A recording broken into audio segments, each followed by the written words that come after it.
débutant, la première partie grand A,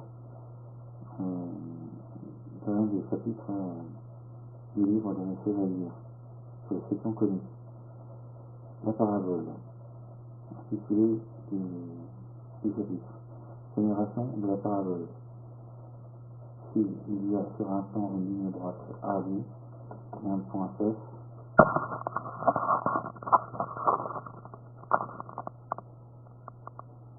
hors de cette ligne, je dis que l'on peut trouver une infinité de points comme PP, en sorte que la ligne FP menée du point F à chaque point P soit égale à PA menée du même point P perpendiculairement à AB. Voilà, alors la configuration schématique est celle-ci. Alors vous pouvez prendre quelques instants pour repérer les éléments dont il a été question. Alors, de ce point, on voudra de la ligne AD comme A ayant mené AP perpendiculaire à AD ayant tiré FA, soit c'est l'angle AFP égal à l'angle FAP.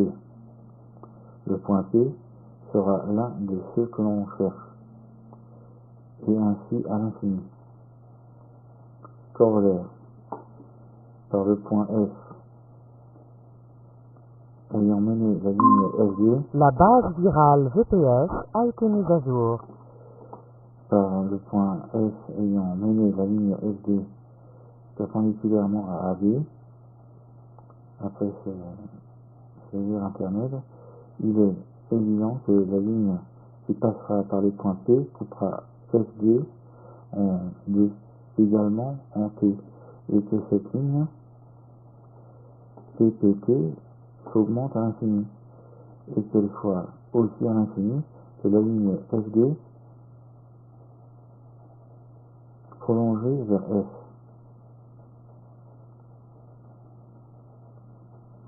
Alors, on peut sélectionner la facilité. Alors, on va essayer de visualiser un peu mieux. Alors, où se trouve façon de capture.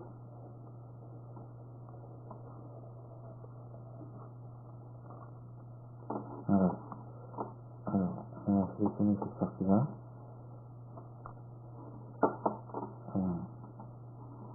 Et voilà. Donc voilà le schéma correspondant à la lecture effectuée. Voilà, alors corollaire. D'accord, alors. Donc nous disons, elle s'éloigne aussi à l'infini de la ligne FD prolongée vers F. Alors définition 1. La ligne PPT formée par les points P est appelée parabole. Le point F, le foyer de la parabole. 3. La ligne DFO, l'axe. 4. Alors vous pouvez regarder au fur et à mesure de l'avancement où sont placés tous ces éléments à mesure que l'on avance dans le texte et sur le graphique, et sur le schéma. La ligne DFO, l'axe. 4. La ligne PO menée de l'un des points P de la parabole perpendiculairement à l'axe est appelée ordonnée à l'axe. Toutes les lignes menées dans la parabole parallèle à l'axe sont appelées diamètres. Une ligne droite, petit 6, qui ne rencontre la parabole qu'en un seul A ici.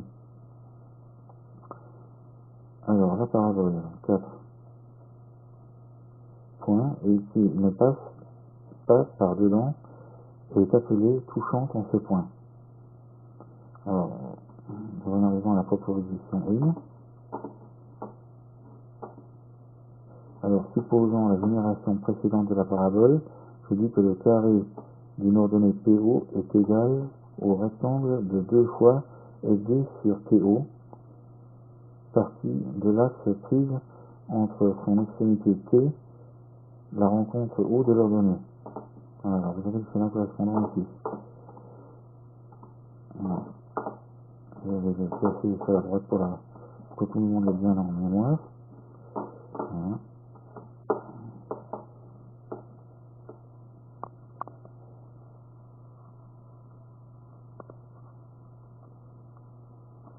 Voilà, on va remettre au texte. Alors la parabole DO est égale à AP, qui est égal à ST par la génération, et le carré de FT est égal au carré de FO, que le carré PO et le carré de DO est égal au carré de FO plus 2 fois le rectangle OTDF. Alors, autant donc des deux sommes égale le carré de FO commun. Il restera d'un côté le carré de PO et de l'autre côté le rectangle OTDF qui seront égaux, ce qui était proposé. Alors, nous en arrivons au corollaire suivant, à la définition suivante. Corollaire. Il est évident, par ce qui a été démontré ci-dessus, que le carré de chaque ordonnée PO est égal à un rectangle d'une ligne qui est double de FD. Sur PO, partie de l'axe comprise entre son extrémité T et la rencontre de l'ordonnée. Donc, on peut s'inspirer du schéma qui a été copié ici sur la gauche pour essayer de comprendre où l'on se trouve dans la construction. Alors, définition, la ligne égale à 2 fois FD est à IV. Alors, sixièmement, la parabole est appelée paramètre de l'axe.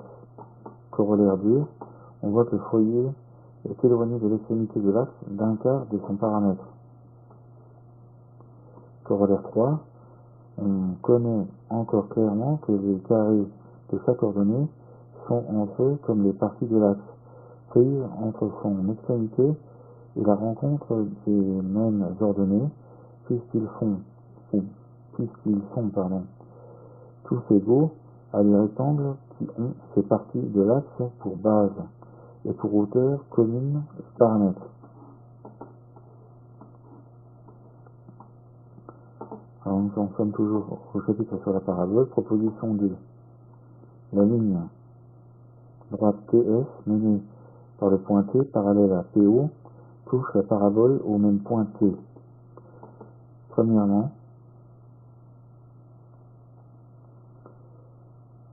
qu'elle la rencontre,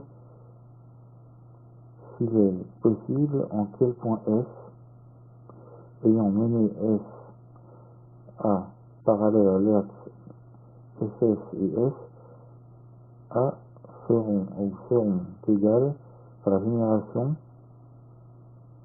SS sera donc égal à ST, puisque ST, TD et F, A sont égales, ce qui est absurde, car dans le triangle rectangle STF, le côté SS qui soutient l'angle droit est le plus grand de tous. Secondement, il est encore moins possible que TS soit toujours au-dedans de la parabole, car elle passerait entre DA et TS.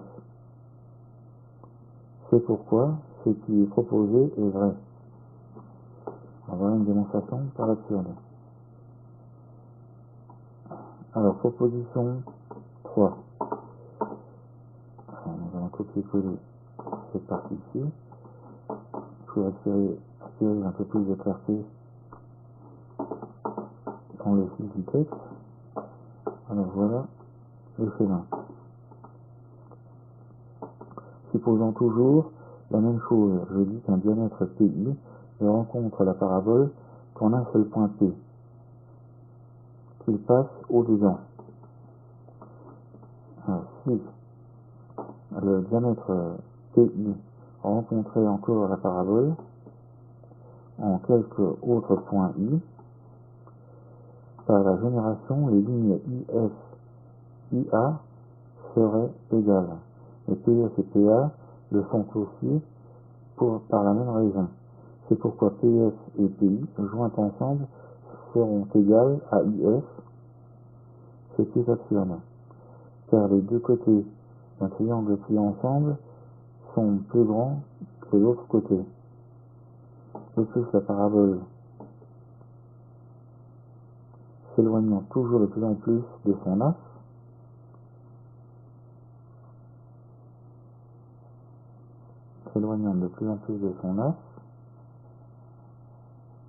TS par génération, elle s'éloignera aussi du diamètre PI parallèle à l'axe, et qu'elle rencontre en P. C'est pourquoi P est au-dedans de la parabole, ce qu'il fallait démontrer. Nous en sommes à la page 10. Proposition 4. Alors là, nous avons un schéma qui va savoir ce qui est, pour plus de clarté toujours. Les mêmes choses étant posées, comme si devant, ayant tiré FA et l'ayant divisé en deux, également en E, soit mené PE. Je dis que la ligne droite PE touche la parabole en P. Si P ne touche pas la parabole en P, qu'elle la rencontre encore en quelque autre point minuscule, petit p, s'il est possible, que l'on tire PS au foyer et PA parallèle à l'axe, la ligne PE est perpendiculaire à la base du triangle isocèle FPA, puisqu'elle la divise en deux également en E. C'est pourquoi AP et FP sont égales. Mais AP est égal à FP par la génération de la parabole. AP est donc égal à 30A petit p, ce qui est absurde, car l'angle PAA 30A est droit. La ligne P rencontre donc la parabole seulement au point P. Mais s'il est possible que la parabole depuis le point P soit toujours au-delà de la ligne EPL à l'égard de l'axe, c'est-à-dire que la partie PI soit au-dedans de la parabole de quelqu'un de ces points qui font au-delà comme F, ayant mené FF au foyer et FV parallèle à l'axe. Par la génération FF et FV seront égales. Mais FA est plus grand que FV à cause de l'angle droit FVA. FA sera donc plus grande que FF, ce qui est au contraire, car la ligne EPL coupe en deux également la ligne AF. Lui est perpendiculaire, c'est pourquoi ce qui était proposé est vrai. Nous en arrivons à un corollaire. Il est évident que l'angle FGE, fait par la touchante DG avec l'axe, est égal à l'angle FAD, qui est égal à l'angle APE ou FPE, car les deux triangles FGE et FAD sont rectangles et ont un angle commun au point F. De même, au triangle PAE, l'angle au point A est égal à l'angle AFD à cause des parallèles AP et FD. Et le triangle FPE est égal et semblable au triangle APE. Il est aussi apparent que le triangle PFG est isocèle.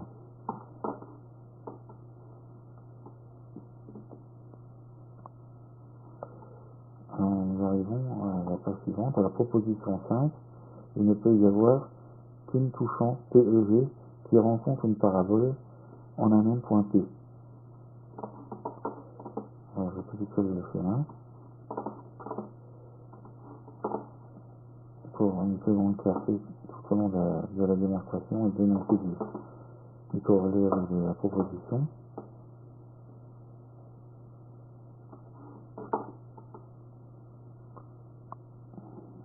qu'il était possible qu'il y en ait une autre P, PG, par le foyer comtesse, ayant mené comtesse à perpendiculaire à PG, FA rencontrera AD en quelques points A, car cette touchante PG rencontre toujours l'axe ne pouvant y être parallèle, car elle serait diamètre et passerait au-dedans de la parabole. Donc l'intérêt de la parabole ou le dedans c'est une idée importante dans la démonstration. La parabole ayant même AP parallèle à l'axe et qui rencontrera la parabole en P, PF sera égal à PA par la génération. FA étant divisé en deux également en E. La ligne droite PEM sera touchante en P et parallèle à PG par la proposition précédente. Et la touchante PE rencontre l'autre touchante PE, minuscule cette fois,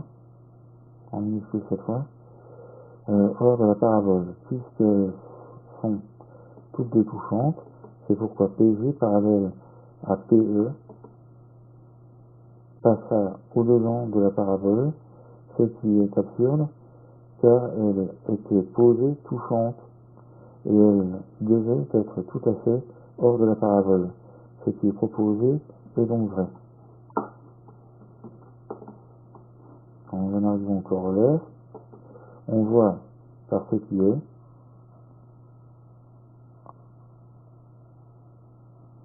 démontré ci-dessus que toutes les touchantes rencontrent l'axe et tous les diamètres et qu'elles se rencontrent toutes puisque par la quatrième proposition elles ne sont pas parallèles.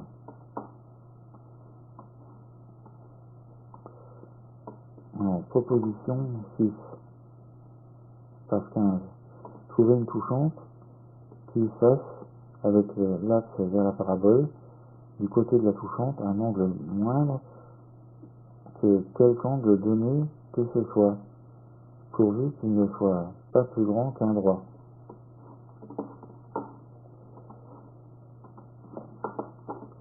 Alors là encore il s'agit de copier-coller ce que j'ai associé à la démonstration.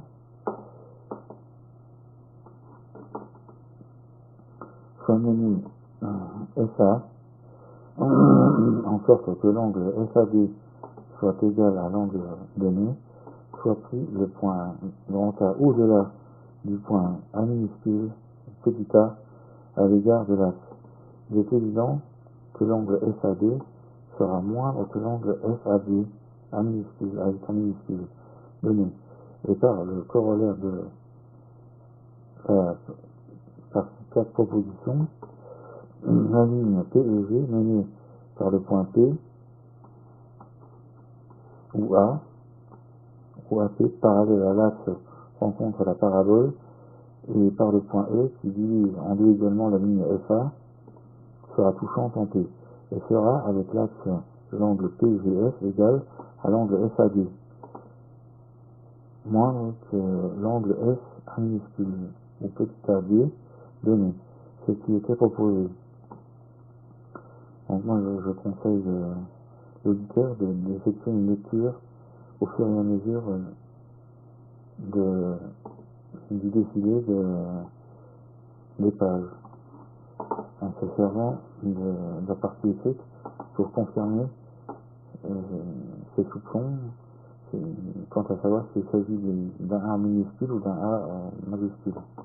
Supposons toujours, proposition 7, les mêmes choses que ci-devant, je dis que la partie PG de l'axe, comprise entre son extrémité P et la rencontre de la touchante en G, est égale à la partie PO, comprise entre la même extrémité P et la rencontre O de l'ordonnée PO, menée par le point touchant P de la même touchante.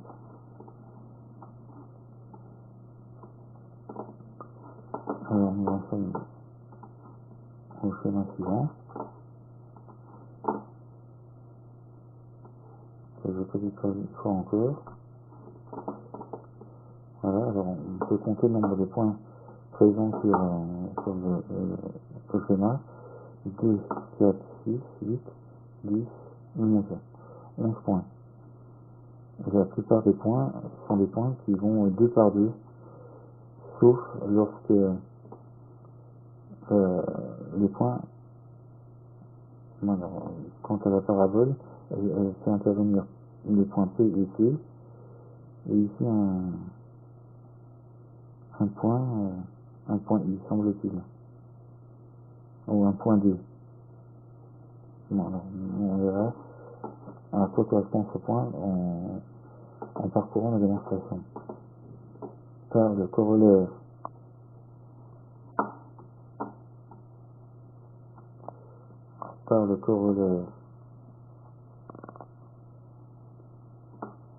de la proposition 4, le triangle PGF est isocèle FG est donc égal à FP qui est égal à PA par la génération ou à DO à cause que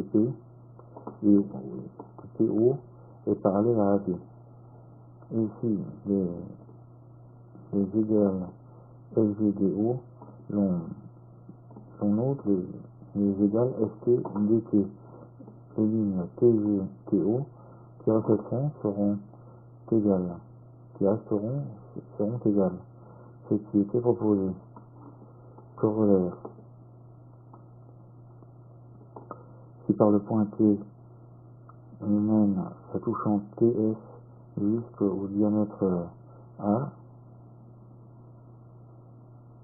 PI et la ligne TI parallèle à la touchante PG, il s'ensuit que PS et PI sont égales, car PS est égal à PO et PI égale à PG. En proposition 8, les mêmes choses demeurant toujours, je dis que l'angle IPL, compris par la touchante LP et par le diamètre PI, mené par le point touchant, est égal à l'angle SPG, compris par la même touchante LPG et par la ligne SP menée du foyer au point touchant P, en sorte que ces deux angles sont des deux côtés du point P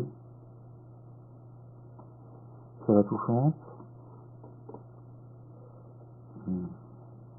le point P sur la touchante.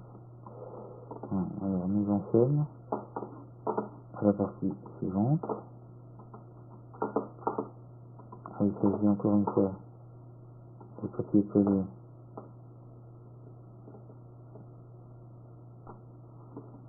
le schéma.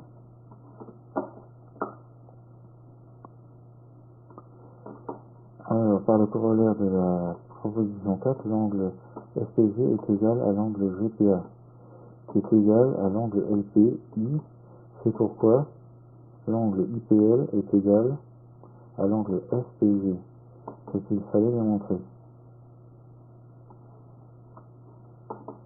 Donc, il faut constater que les angles sont une notion importante quant à la démonstration ou aux démonstrations effectuées dans le livre de M. Lahire. Alors, corollaire, on voit comme l'angle LPF est égal à l'angle GPI en ajoutant aux angles égaux IPL et SPG l'angle commun SPI. Page 20, proposition 9. Supposons toujours les mêmes choses. Si par le point touchant P, on mène une perpendiculaire PN à la touchante jusqu'à l'axe N, jusqu'à l'axe en N, je dis que la partie OM de l'axe prise entre l'ordonnée PO et le point N est égale à la moitié du paramètre de l'axe. Voilà, je ne sais pas cette partie encore.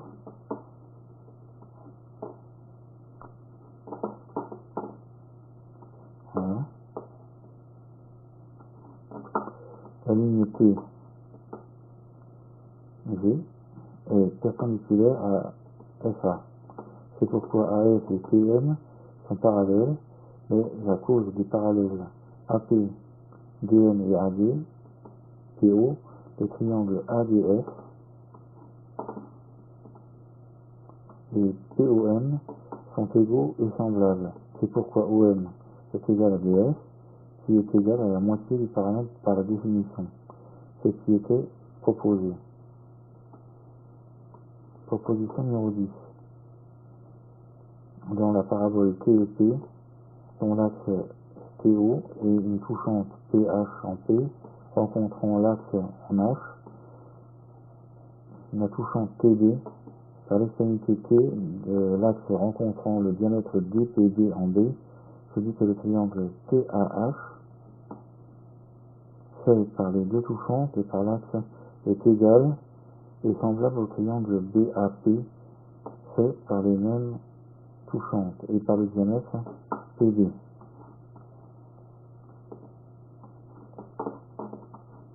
Alors, schéma suivant.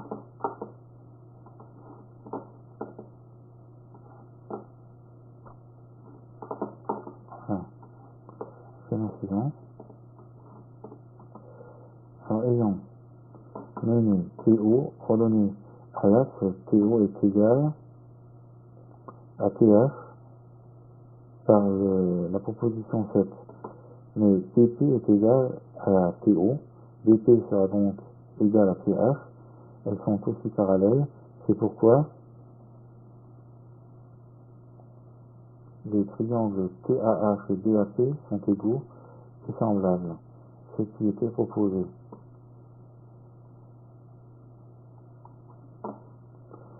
Alors, toujours dans le même chapitre de la parabole, page 23, corollaire. Ayant mené TV parallèle à PH, si l'on ajoute le quadrilatère TDPA à chacun de ces triangles égaux, le triangle TDB sera égal au parallélogramme TDPH, ou à son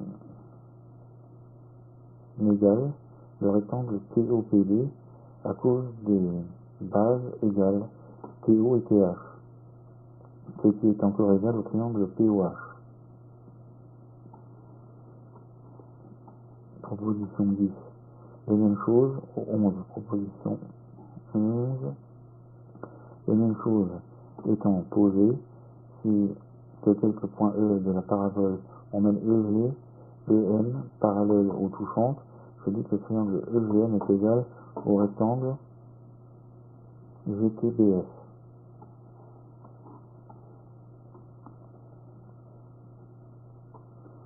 Alors GTBF, on peut le chercher sur GTBF, on peut le chercher sur le schéma TBF.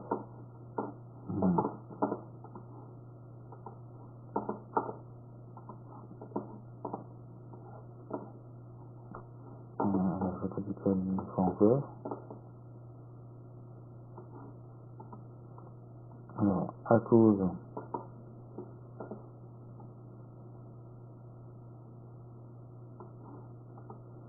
des parallèles, le triangle POH est au triangle EGM comme le carré de PO au carré de EG, et par le corollaire numéro 3 de la première proposition, le carré de PO est au carré de EG, comme PO à TEG, et TO est à TG comme le rectangle TOBP au rectangle TGSG.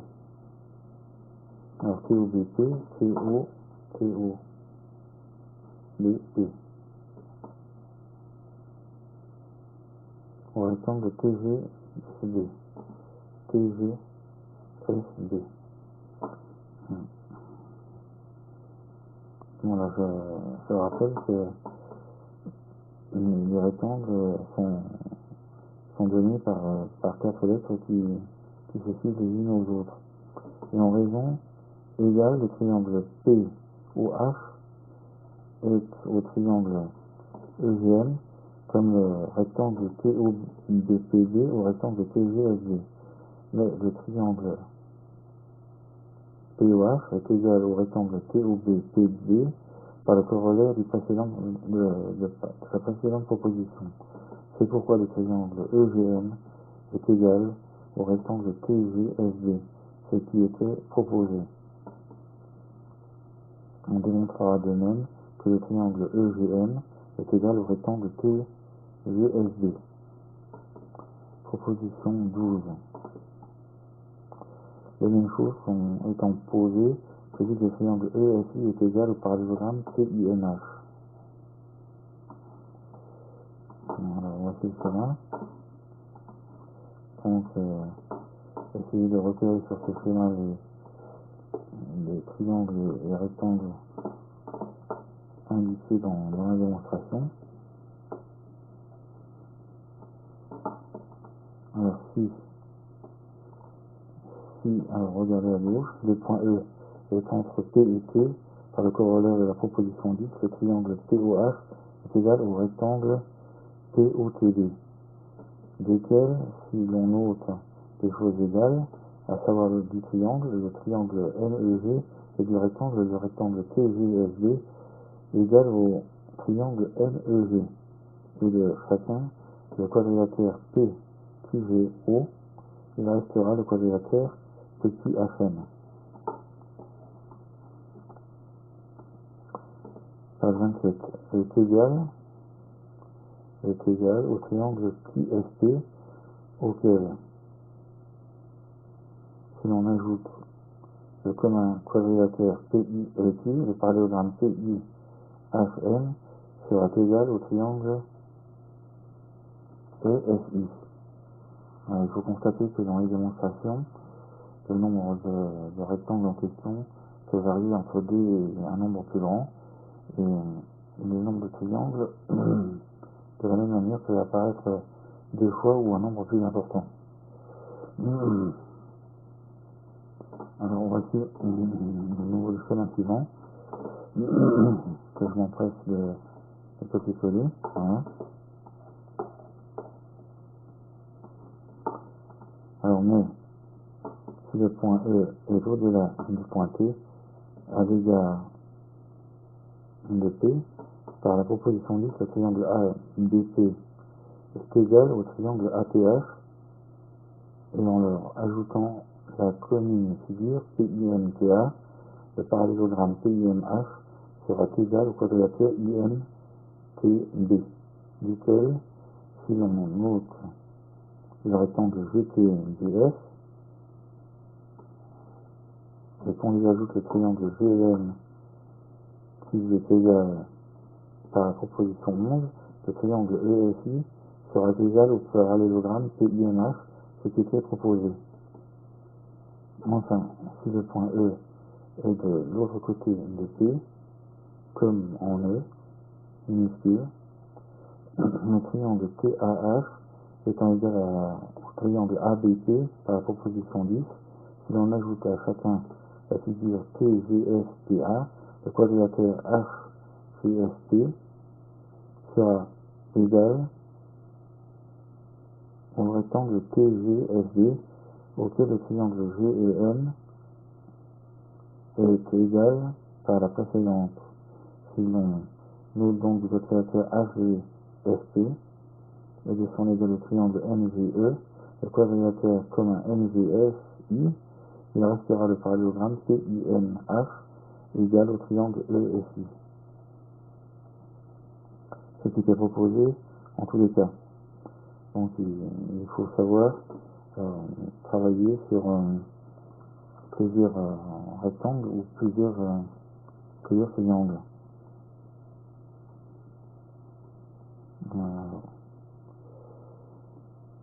Nous passerons tout à l'heure à la proposition 13. Merci de votre attention.